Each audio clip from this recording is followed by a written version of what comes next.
Matius pasal 21, hari Sabtu tanggal 20 September 2025.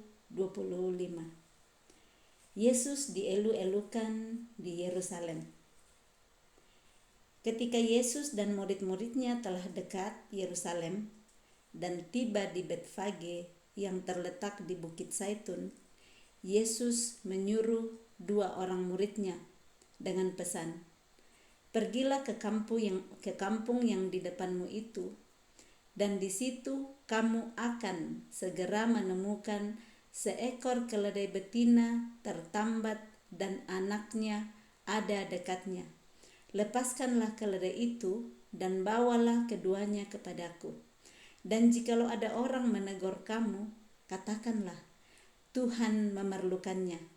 Ia akan segera mengembalikannya." Hal itu terjadi supaya genaplah firman yang disampaikan oleh Nabi. "Katakanlah kepada putri Sion, lihat, rajamu datang kepadamu. Ia lemah lembut dan mengendarai seekor keledai beban yang mudah." Maka pergilah murid-murid itu dan berbuat seperti yang ditugaskan Yesus kepada mereka. Kita lihat dulu sampai di sini dulu. Kita lihat pembacaan hari ini, bagaimana Yesus sudah dalam perjalanan menuju Yerusalem. Nah, kita lihat di sini setelah sudah hampir dekat, sudah tiba di satu tempat namanya Betfage, itu sudah ada terletak di Bukit Zaitun. Yesus menyuruh 2 muridnya.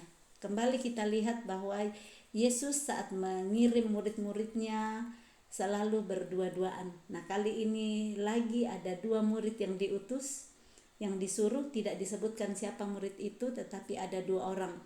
Nah, Yesus kembali selalu saat Yesus mengirim murid-muridnya, dia memberikan informasi yang jelas. Dia enggak cuma bilang, kamu masuk di kampung itu, tanpa ada informasi berikut. Tapi Yesus memberikan dengan sangat terperinci, pergilah ke kampung yang di depanmu itu. Jadi kampungnya adalah kampung yang di depan, bukan kampung yang di sebelah kiri atau sebelah kanan. Ada kampung di depan, dan di situ kamu akan segera menemukan seekor keledai betina tertambat dan anaknya ada di dekatnya. Nah, zaman itu mungkin ada banyak keledai ya di kampung, tetapi ada exactly keledai yang Tuhan Yesus butuh, itu keledai punya anak. Jadi bukan keledai sendirian. Bisa saja ada banyak keledai yang tertambat di pohon, tetapi ciri keledai yang Tuhan Yesus butuh adalah keledai yang tertambat dan ada anaknya dekat di sampingnya. Nah, luar biasa Tuhan Yesus enggak nyuruh murid-muridnya dengan bingung ya. Nah, yang mana nih Tuhan Yesus minta? Kadang kita minta melakukan sesuatu, tapi orang yang diminta kurang ngerti karena yang memberi instruksi juga kurang jelas. Nah, ini teladan yang kita bisa dapat bagaimana Tuhan Yesus memberi instruksi yang sangat-sangat jelas bahwa di kampung di depan mereka akan temukan seekor keledai betina tertambat dan ada anaknya dekat di situ. Nah, instruksi berikut, lepaskan keledai itu dan bawalah keduanya kepadaku. Ada kata keduanya, nggak dibilang tinggalin anaknya, mamanya aja kamu ambil, atau anaknya aja mamanya tinggalin. Tuhan Yesus bilang, bawalah keduanya. Ini saya baca sih seperti ini, saya sangat terberkati karena dari hari ke hari saat membaca firman, Tuhan semakin bukakan hal-hal, kalimat kecil seperti keduanya bisa membukakan kita. Iya ya, bisa saja kan kalau kita yang menjadi murid yang diutus begini, kalau Yesus nggak bilang bahwa keduanya, bisa kita bingung kan, yang mana nih yang saya mau bawa, indunya kah, anaknya kah? Tapi Yesus nggak mau bikin bingung murid-muridnya. Kita bisa tahu hari ini bahwa saat Yesus menyuruh kita melakukan sesuatu, Yesus nggak mau membawa kita dalam kebingungan. Yesus mau supaya kita tahu benar apa yang kita harus kerjakan. Nah, kalau Tuhan yang perintahkan kepada kita, kita tidak akan bingung, kita akan pergi dengan tujuan yang jelas. Ini pesan yang saya dapat dengan pembacaan ayat 1 sampai ayat yang kedua ini, dan ayat 3 masuk. Dan jikalau ada orang menegur kamu, nah bisa saja kan orang bilang, kenapa kamu curi itu keledaiku atau apa. Katakanlah, Tuhan memerlukannya, ia akan segera mengembalikannya. Jadi dikatakan Tuhan cuma pinjam ya. Kalau dikatakan ia akan mengembalikannya, berarti Tuhan hanya pinjam, nanti dia akan dikembalikan. Nah, ini ayat 4 dikatakan, kenapa sampai ini keledai dan induk anaknya akan dibawa. Hal itu terjadi supaya genaplah firman yang disampaikan oleh Nabi. Kembali Tuhan Yesus datang menggenapi setiap nubuatan-nubuatan yang Tuhan sudah sampaikan kepada melalui hamba-hambanya, nabi-nabinya di zaman perjanjian lama. Dan ini di ayat 5 dikatakan, katakanlah kepada putri Sion. Ini firman Tuhan yang disampaikan oleh Nabi ya.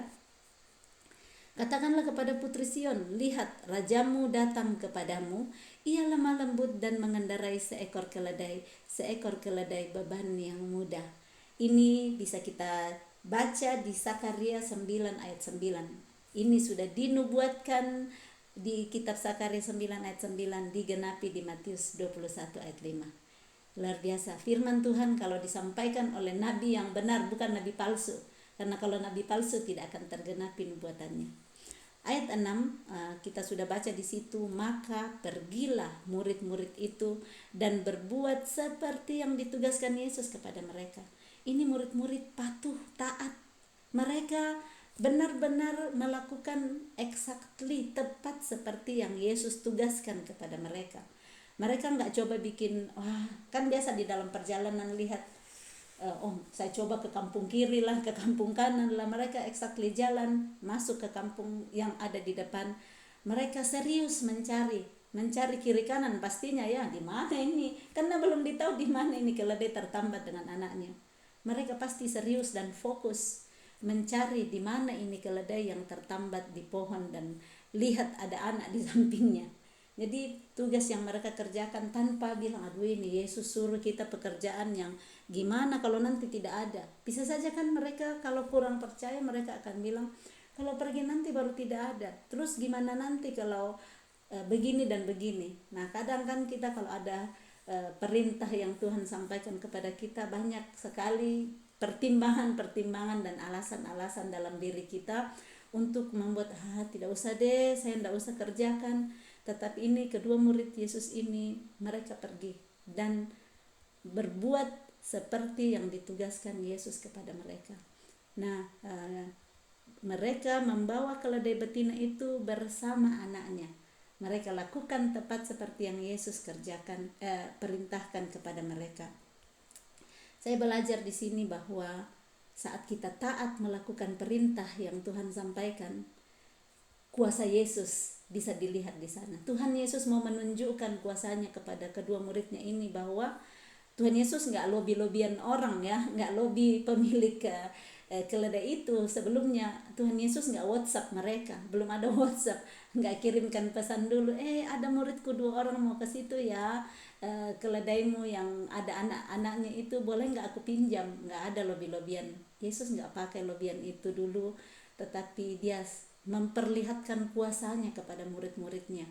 Dia mau memperlihatkan bahwa seperti nubuatan yang sudah disampaikan oleh nabi-nabi Tuhan sebelumnya, itu digenapi melalui apa yang dihidupi Yesus hari ini. Dan sangat beruntung murid-murid itu mengambil bagian di dalam penggenapan nubuatan itu. Ayat 7, mereka membawa keledai betina itu bersama anaknya, lalu mengalasinya dengan pakaian mereka. Ini Yesus nggak perintahkan ya. Yang dialasi dengan pakaian mereka itu keledai, Yesus nggak perintahkan.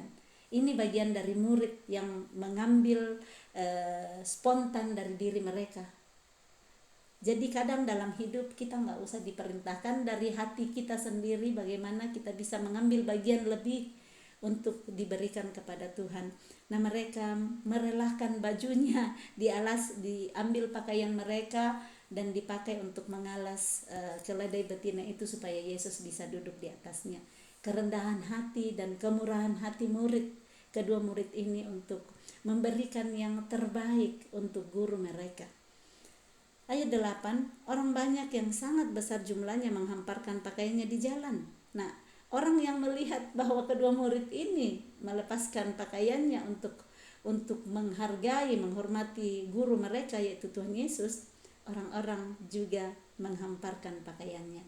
Keteladanan, saat kita melihat keteladanan yang baik, itu akan membuat orang lain mengikutinya. Jadi kiranya saya pribadi untuk belajar terus-menerus melihat keteladanan yang orang-orang takut akan Tuhan lakukan, untuk kita juga bisa mengambil keteladanan itu dan bisa mengikuti untuk menghormati, untuk memuliakan Tuhan. Saya ulang ayat 8, orang banyak yang sangat besar jumlahnya, besar sekali jumlahnya ini orang banyak, menghamparkan pakaiannya di jalan. Ada pula yang memotong ranting-ranting dari pohon-pohon dan menyebarkannya di jalan. Ini kalau zaman sekarang mungkin kurang lebih seperti karpet merah ya.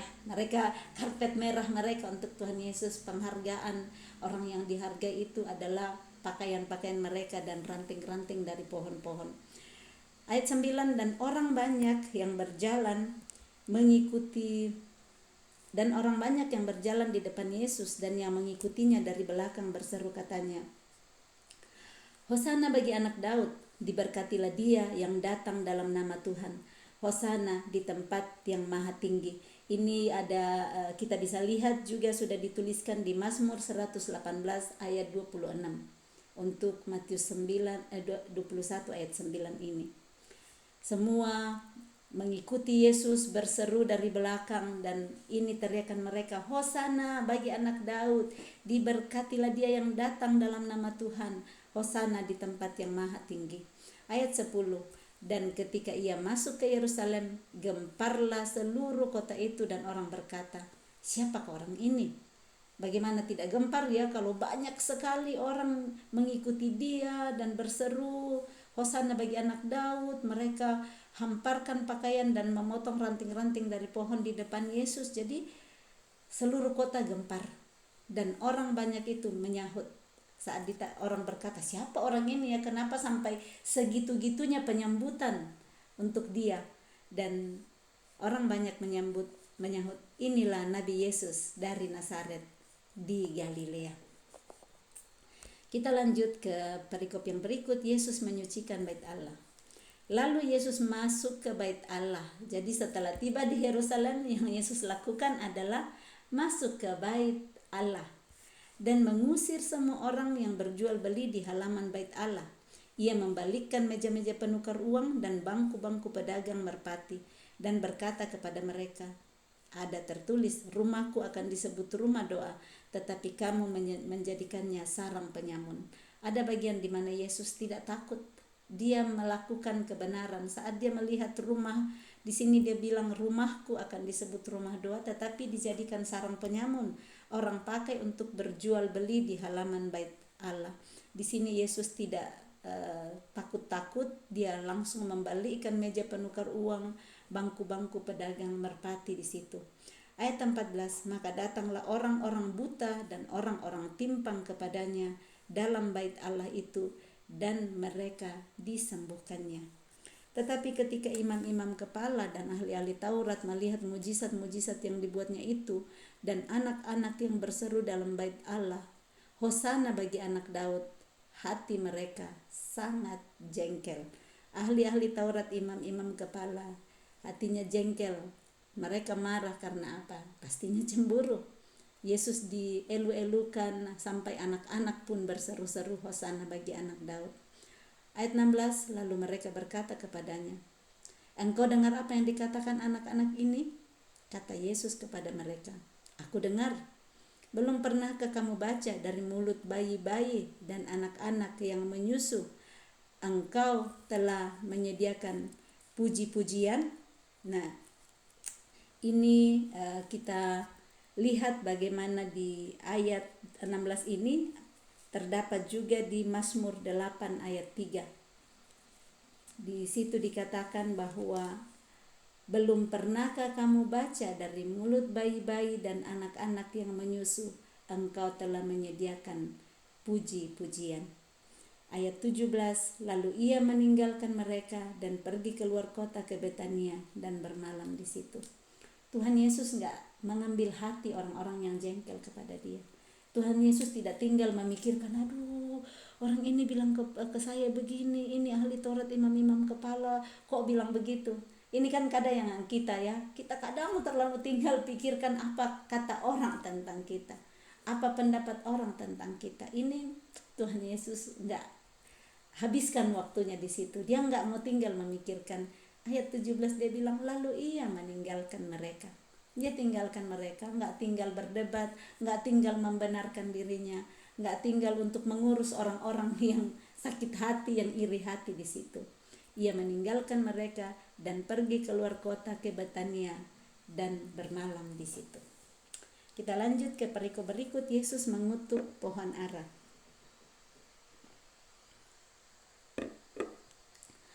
Pada pagi-pagi hari dalam perjalanannya kembali ke kota. Jadi kan Tuhan Yesus di ayat 17 menginapnya, dia nginap di luar kota ya, namanya Betania, luar kota Yerusalem.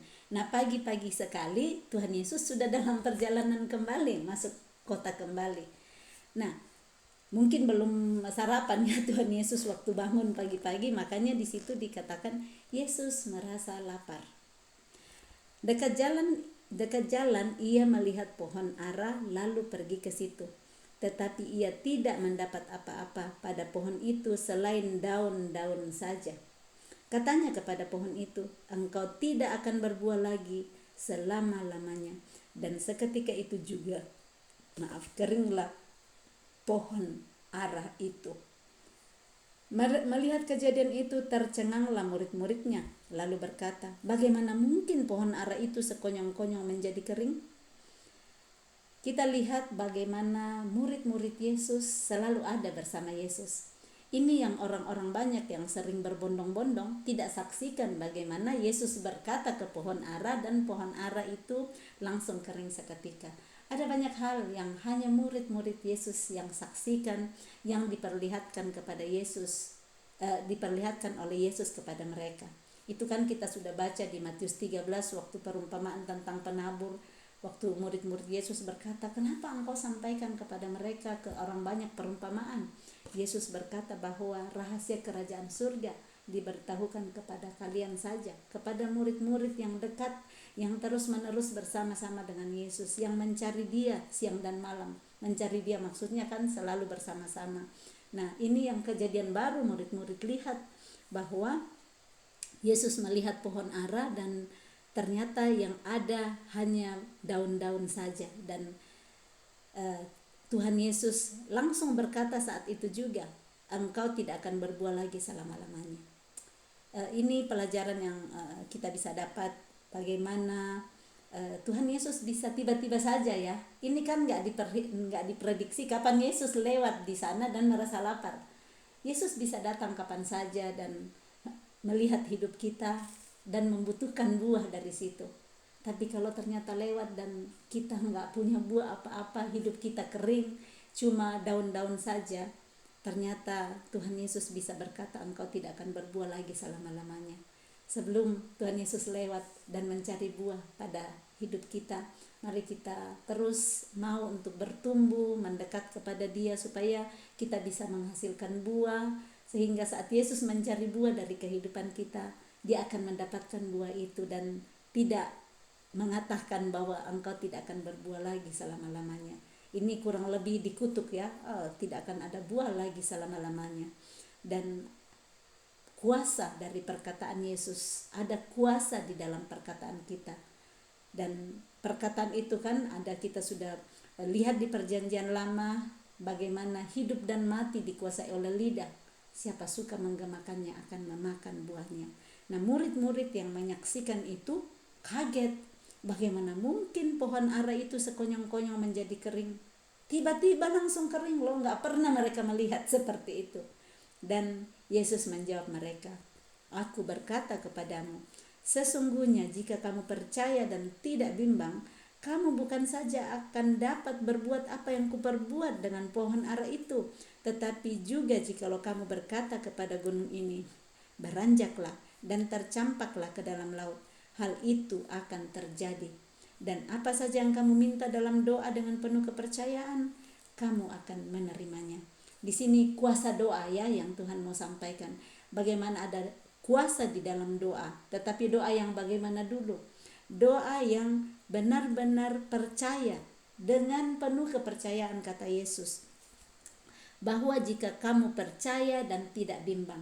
Nah, seperti inilah yang Tuhan mau saat kita berdoa, berbicara kepada Dia, meminta apa saja. Tetapi kita perlu tahu juga ya, ada relasi dengan ayat-ayat Alkitab lainnya, bahwa apa saja yang kita minta, jangan kita cuman pikir ayat 22 ini, apa saja saya minta, saya mau minta segera saya dapat pesawat terbang, saya mau punya helikopter, saya mau punya rumah, saya mau, banyak sekali kan kemauan-kemauan manusia. Nah, jangan kita cuman pikir di sini bahwa Yesus kan sudah bilang, apa saja yang kamu minta dalam doa dan penuh kepercayaan. Saya kan percaya sekali, kata firman Tuhan, saya mau minta helikopter, saya mau minta pesawat biar saya bebas keliling dunia. Nah, kita bisa lihat di 1 Yohanes 5 ayat yang ke-14, bahwa di situ dituliskan, saya bacakan dulu untuk kita bisa lihat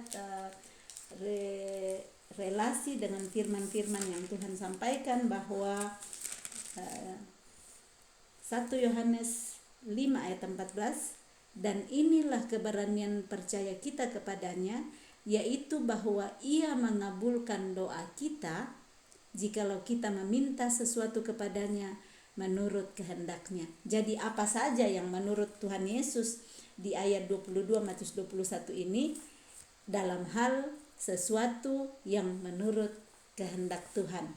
Dan kita bisa lihat juga di Yakobus 4 ayat yang ketiga, atau kamu berdoa juga tetapi kamu tidak menerima apa-apa karena kamu salah berdoa. Sebab yang kamu minta itu hendak kamu habiskan untuk memuaskan hawa nafsumu. Nah, apa yang memuaskan hawa nafsu kita itu sudah pasti tidak sesuai dengan kehendak Tuhan, seperti yang kita baca di 1 Yohanes tadi. Supaya kita bisa lihat bahwa yang Tuhan mau katakan, bahwa apa saja yang kita minta itu adalah yang bukan hanya untuk memuaskan hawa nafsu kita sendiri, dan semua yang kita minta itu sesuai dengan kehendaknya. Nah, cari apa yang sesuai dengan kehendak Tuhan. Kehendak Tuhan, Tuhan gak bilang, doakan supaya musuhmu hancur, doakan supaya musuhmu ditabrak mobil. Gak ada itu di dalam kerajaan surga. Yang Tuhan mau kita meminta sesuai dengan kehendaknya. Tuhan mau supaya kita mempunyai hidup dalam kelimpahan. Kalau kita berani meminta, orang yang menyakiti kita, menjengkelkan kita, kita doakan, Tuhan kasih dia hidup yang kelimpahan. Itu doa yang Tuhan mau kita minta, bukan doakan supaya musuh kita hancur hidupnya, berantakan hidupnya. Ya, tapi yang paling utama adalah mempercayai dan tidak bimbang apa yang kita minta. Kita pindah ke perikop berikut, pertanyaan mengenai kuasa Yesus, ayat 23. Lalu Yesus masuk ke bait Allah, dan ketika ia mengajar di situ, datanglah imam-imam kepala serta tua-tua bangsa Yahudi kepadanya dan bertanya, dengan kuasa manakah engkau melakukan hal-hal itu? Dan siapakah yang memberikan kuasa itu kepadamu? Kita lihat ya, Yesus pergi ke Yerusalem, dia tiba di Yerusalem, pertama kali yang dia bikin masuk ke bait Allah di ayat 12. Ini setelah dia tidur bermalam di Betania, pagi-pagi benar dia masuk lagi kota. Yesus yang dia bikin masuk ke bait Allah. Kehidupan Yesus masuk bait Allah juga untuk mengajar. Yang dia lakukan mengajar. Dia mengajarkan Injil damai sejahtera. Nah, ini orang-orang imam-imam kepala serta tua-tua bangsa Yahudi datang lagi bertanya kepada dia, ya, orang-orang yang jengkel tadi kemarin itu kepada Yesus. Dengan kuasa manakah engkau melakukan hal-hal itu? Dan siapakah yang memberikan kuasa itu kepadamu? Jawab Yesus kepada mereka, aku juga akan mengajukan satu pertanyaan kepadamu. Dan jikalau kamu memberi jawabnya kepadaku, aku akan mengatakan juga kepadamu dengan kuasa manakah aku melakukan hal-hal itu. Yesus gak menjawab pertanyaan mereka. Yesus malah membalik menanyakan pertanyaan. Nah, kadang kita saat ditanya orang, kita merasa harus jawab semua pertanyaan orang. Kadang seperti itu kan, tetapi ternyata teladan Tuhan Yesus gak langsung jawab. Tuhan Yesus malah balik mempertanyakan kepada mereka. Karena Tuhan Yesus juga sangat tahu ada apa di balik hati orang-orang ini, motivasi apa bertanya. Ayat 25, dari manakah baptisan Yohanes? Ini pertanyaan Tuhan Yesus kepada mereka. Dari manakah baptisan Yohanes? Dari surga atau dari manusia?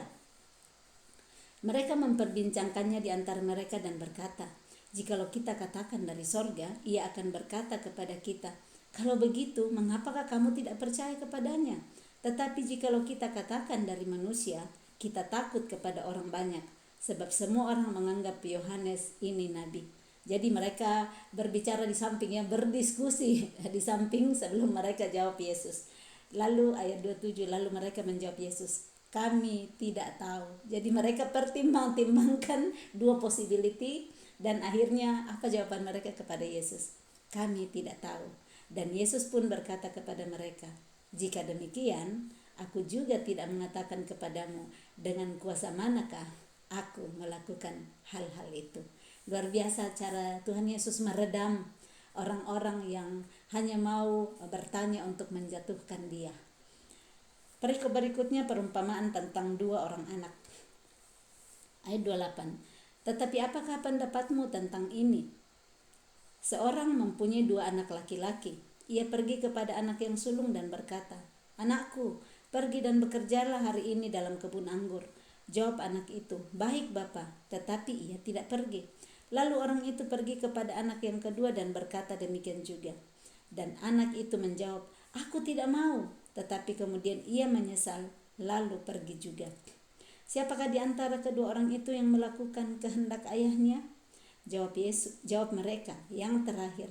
Kata Yesus kepada mereka, aku berkata kepadamu, sesungguhnya pemungut-pemungut cukai dan perempuan-perempuan sundal akan mendahului kamu masuk ke dalam kerajaan Allah. Sebab Yohanes datang untuk menunjukkan jalan kebenaran kepadamu dan kamu tidak percaya kepadanya. Tetapi pemungut-pemungut cukai dan perempuan-perempuan sundal percaya kepadanya. Dan meskipun kamu melihatnya, tetapi kemudian kamu tidak menyesal dan kamu tidak juga percaya kepadanya. Ini kurang lebih yang Tuhan Yesus sudah sering katakannya, siapa yang terdahulu akan menjadi terakhir dan siapa yang terakhir akan menjadi terdahulu. Barang siapa mau percaya. Nah, seperti inilah yang Tuhan mau sampaikan ini kepada, dia berbicara kepada imam-imam dan kepala-kepala tua-tua Yahudi dalam hal ini. Dan Tuhan Yesus menyatakan dengan terang-terangannya bahwa sesungguhnya pemungut-pemungut cukai dan perempuan-perempuan sundal, kan ini orang-orang yang disebut berdosa ya, menurut penglihatan umum bahwa pemungut cukai, perempuan sundal itu berdosa. Tetapi Yesus bilang ke orang-orang yang seperti itu akan mendahului kamu yang merasa lebih pintar masuk ke dalam kerajaan Allah. Perikop yang berikut perumpamaan tentang penggarap-penggarap kebun anggur. Ayat 33. Dengarkanlah suatu perumpamaan yang lain. Adalah seorang tuan tanah membuka kebun anggur dan menanam pagar sekelilingnya. Ia menggali lubang tempat memeras anggur dan mendirikan menara jaga di dalam kebun itu.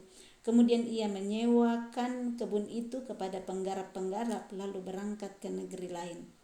Ketika hampir tiba musim petik, ia menyuruh hamba-hambanya kepada penggarap-penggarap itu untuk menerima hasil yang menjadi bagiannya.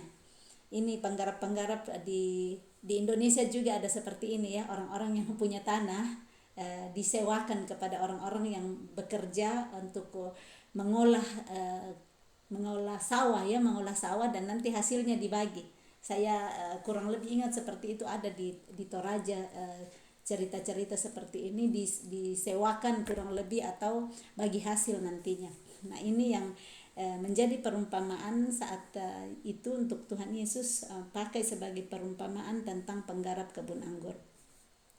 Nah, jadi setelah hampir tiba musim petik, ini tuan tanah menyuruh hamba-hambanya kepada penggarap-penggarap itu untuk menerima hasil yang menjadi bagiannya. Jadi bagi hasil nih kisahnya mereka. Pastinya udah negosiasikan bersama di awal saat dia menyewakan kebun itu. Oh, hasilnya mungkin tuan tanah punya 30% dan yang penggarap 70%.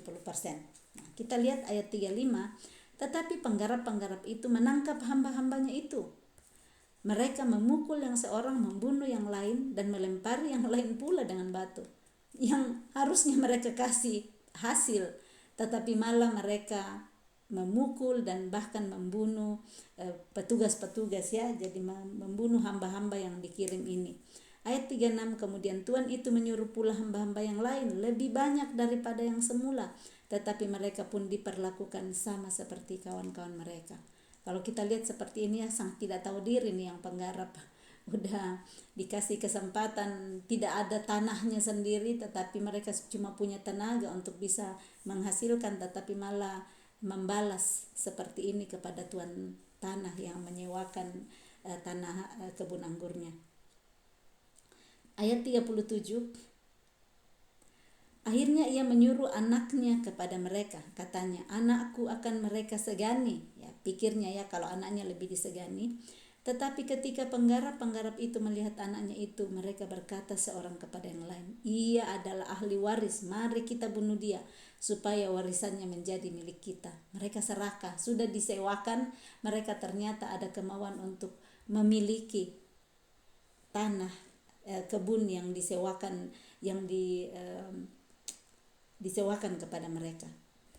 Ayat 39, mereka menangkapnya dan melemparkannya keluar kebun anggur itu lalu membunuhnya. Maka apabila tuan kebun anggur itu datang, apakah yang akan dilakukannya dengan penggarap-penggarap itu? Kata mereka kepadanya, ia akan membinasakan orang-orang jahat itu dan kebun anggurnya akan disewakannya kepada penggarap-penggarap lain yang akan menyerahkan hasilnya kepadanya pada waktunya. Kata Yesus kepada mereka, belum pernahkah kamu baca dalam kitab suci? Batu yang dibuang oleh tukang-tukang bangunan telah menjadi batu penjuru. Hal itu terjadi dari pihak Tuhan, suatu perbuatan ajaib di mata kita. Sebab itu aku berkata kepadamu bahwa kerajaan Allah akan diambil daripadamu dan akan diberikan kepada suatu bangsa yang akan menghasilkan buah kerajaan itu. Dan barang siapa jatuh ke atas batu itu, ia akan hancur, dan barang siapa ditimpa batu itu, ia akan remuk. Ketika imam-imam kepala dan orang-orang Farisi mendengar perumpamaan-perumpamaan Yesus, mereka mengerti bahwa merekalah yang dimaksudkannya, dan mereka berusaha untuk menangkap dia, tetapi mereka takut kepada orang banyak, karena orang banyak itu menganggap dia nabi. Amin. Nah, kita lihat bahwa mereka mengerti nih, imam-imam kepala, orang-orang Farisi, mereka mengerti maksud perumpamaan-perumpamaan Yesus. Mereka tahu bahwa ternyata mereka yang dimaksudkan. Daripada mereka melihat dan memperbaiki diri, ya kalau kita lihat seperti ini, mereka malah semakin berusaha untuk menangkap Yesus. Nah, seperti ini yang kita biasa alami di dalam kehidupannya saat ada orang yang mencoba untuk menasehati kita, menegur kita. Bukannya kita berterima kasih, terima kasih saya sudah dibukakan hal-hal yang saya tidak sadari atau kita sadari dan kita lakukan, tetapi bukan hal yang baik. Bersyukurlah saat ada orang yang berani menegur kita. Memang sangat tidak nyaman untuk kita terima teguran orang, sangat tidak enak ya mendengar kalau kita ditegur, apalagi kalau kita sudah merasa melakukan yang baik. Tetapi orang lain yang melihat bahwa kita perlu memperbaiki diri di situ, kalau kita tidak mau dengar-dengaran, malah berusaha untuk cari pembenaran kan, malah pergi cerita ke orang lain supaya kita yang jadi benar dan orang yang menegur kita itu salah, dan bisa malah dimusuhi sama orang yang lain. Apalagi kalau kita tahu ya orang ini mungkin kurang terlalu berteman sama orang itu, masuklah tambah-tambah dibumbu-bumbuin cerita-ceritanya. Padahal orang yang mau menasehati kita adalah orang terbaik sebenarnya yang kita bisa dapat dalam hidup, karena mereka merelakan dirinya untuk nantinya dimusuhi atau dibilang tidak baik demi kebaikan kita.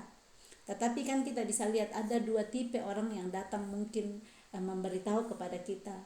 Itu kita bisa rasa ya kalau orang itu benar-benar mengasihi kita atau cuma untuk mau menjatuhkan kita. Jadi Tuhan Yesus di sini membagikan sebenarnya ini untuk mereka bisa sadar. Tetapi mereka malah, imam-imam kepala dan orang Farisi ini, malah saat tahu mereka yang dimaksudkan, menjadi marah daripada berkata terima kasih Tuhan Yesus, Engkau bukakan kepada kami kebenaran supaya kami bisa belajar lebih kepada Engkau dan kami bisa memperbaiki diri. Ya, demikian firman Tuhan hari ini. Selamat berakhir pekan bersama keluarga.